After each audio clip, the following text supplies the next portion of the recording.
Fala aí, galera, do novo EJA, da Secretaria Estadual de Educação do Estado do Rio de Janeiro. Eu sou o professor Roberto Stabile, professor de Geografia, e hoje a gente vai bater um papo específico sobre transformação econômica e alguns aspectos relacionados, é claro, ao espaço geográfico, paisagem natural, paisagem cultural e muitas transformações importantes que você vê no seu cotidiano, no seu dia a dia. Bom, primeira coisa que a gente tem que entender é o seguinte: o Brasil, como o mundo todo, é formado de um espaço geográfico. Ele pode ser um espaço natural ou um espaço cultural. A gente chama muito de paisagem natural e paisagem cultural. Como se eu falasse para você o seguinte: quando você olha a floresta amazônica, de uma forma geral, você vê aquela região de árvores de 50 metros que não foi desmatada, ou seja, está intocada ainda. Esse é um espaço natural. Certamente você olhou ali e falou: ó, esse é espaço natural. Mas quando a gente olha a nossa cidade, e eu acho que a grande maioria que mora nos grandes centros urbanos ou cidades médias, certamente você vai ver a grande transformação que o homem fez na cidade. Primordialmente em espaços onde você tem essa transformação ligada ao aspecto cultural, em termos de mais cidades, urbanização, verticalização, prédios, ou em regiões onde você tem apenas uma cultura local, em termos de países árabes, por exemplo. Lembra das pirâmides do Egito, por exemplo? Esses são exemplos clássicos de paisagem culturais. E é claro, galera, cada país, cada região, cada etnia vai ter o seu perfil cultural, claro, ou a paisagem que não foi alterada de maneira nenhuma como um espaço natural. Quando nós falamos de espaço, eu falei para vocês do espaço cultural, do espaço natural, existe uma série de fenômenos que são importantes da gente citar. Primeiro pelo seguinte: a economia, a política, o meio ambiente, ele se transformou. E, na verdade, o espaço se transformou com ele. Porque se nós olharmos um século atrás, como é que era o mundo? A gente está passando por uma pandemia hoje, mas no início do século passado também se passou por uma outra pandemia com uma característica bem diferente do que a gente tem hoje. No entanto, nós temos uma série de transformações, em termos de velocidade da economia, em termos de questões políticas e principalmente na questão ambiental. Hoje, a nossa consciência ecológica é muito mais apurada, é muito mais ativa. Hoje você pensa muito na questão do desmatamento, hoje você pensa muito na questão do aquecimento global e entre outros fenômenos que eu digo que são importantíssimos para você estruturar a sua vida, no seu cotidiano. Por quê? Ele afeta diretamente isso também. Quando a gente olha, por exemplo, uma poluição num recurso hídrico, como é que a gente vai utilizar aquela água? A gente não vai ter. Quando a gente fala de poluição atmosférica, de aquecimento global, e aí? Isso afeta no nosso dia a dia. Aquela temperatura maior, aquela época sem chuva, ou aquele período que choveu muito e alagou uma grande área, fez com que muitas pessoas perdessem as suas casas. Pronto, isso é a transformação que o espaço está sofrendo na questão ambiental. Hoje, quando a gente fala desses espaços, eu falei do espaço ambiental, do espaço econômico, mas o espaço político hoje está cada vez mais complexo. Primeiro pelo seguinte: você já ouviu falar de fronteira, não já ouviu? Já, claro. O Brasil faz fronteira com o Paraguai. Sabe aquela perguntinha que a gente sempre tinha na nossa prova? Quais os países não fazem fronteira com o Brasil? E aí você respondia lá: o Equador, o Chile. Bom, isso é fronteira porque a gente sabe que é o limite que você tem entre um Estado-nação e um outro Estado-nação. Entretanto, eu já vou dar um exemplo clássico para vocês. Existem países que não têm, ou nações que não têm o seu Estado. Ou seja, como é que é assim? Como é que é isso?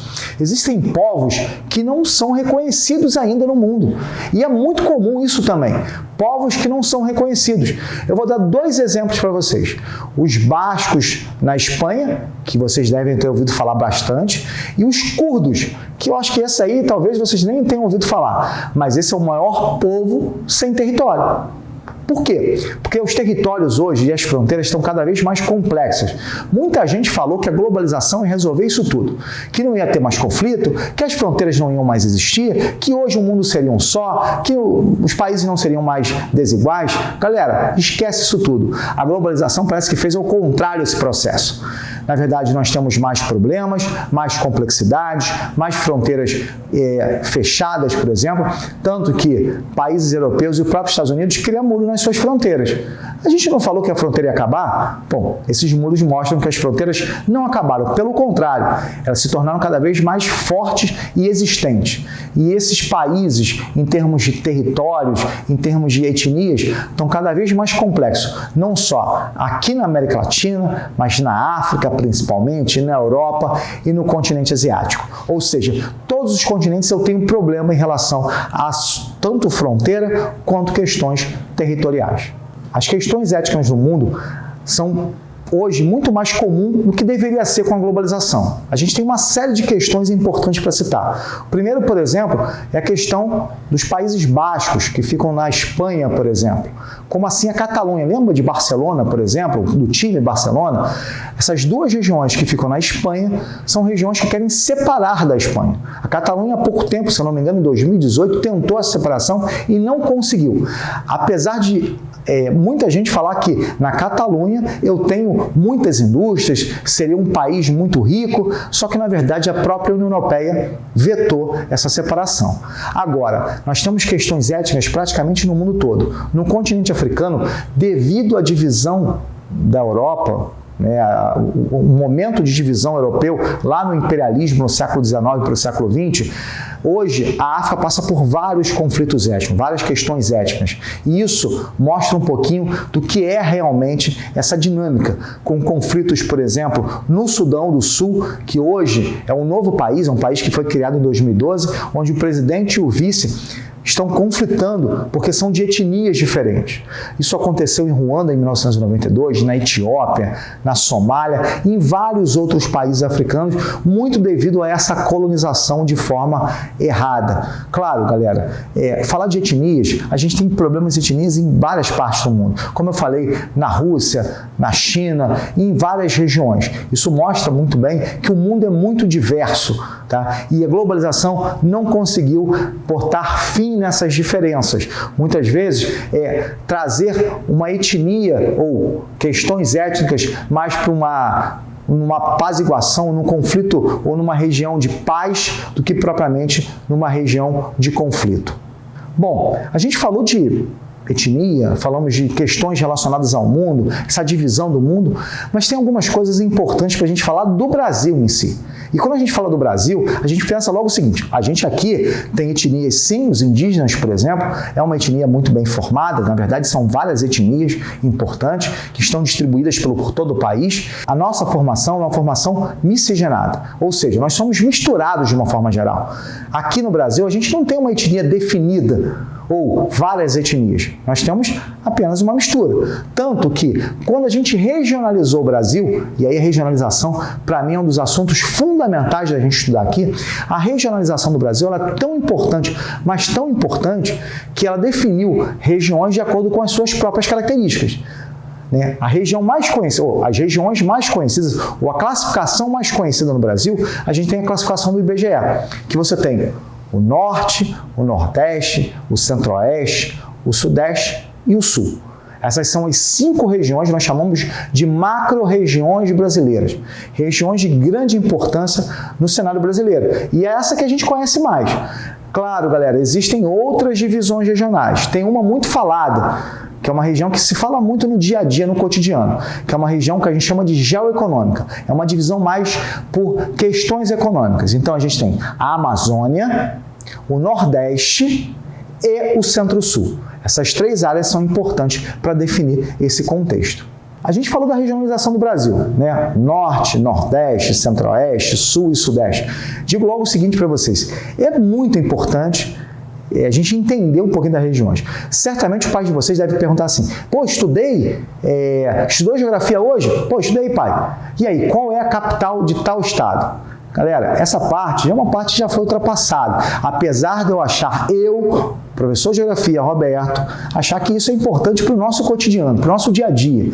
Entender um pouquinho, saber qual é a capital do Amazonas, Manaus, capital do Tocantins, Palmas. Por quê? Porque isso faz um pouquinho da questão cultural nossa, de saber realmente.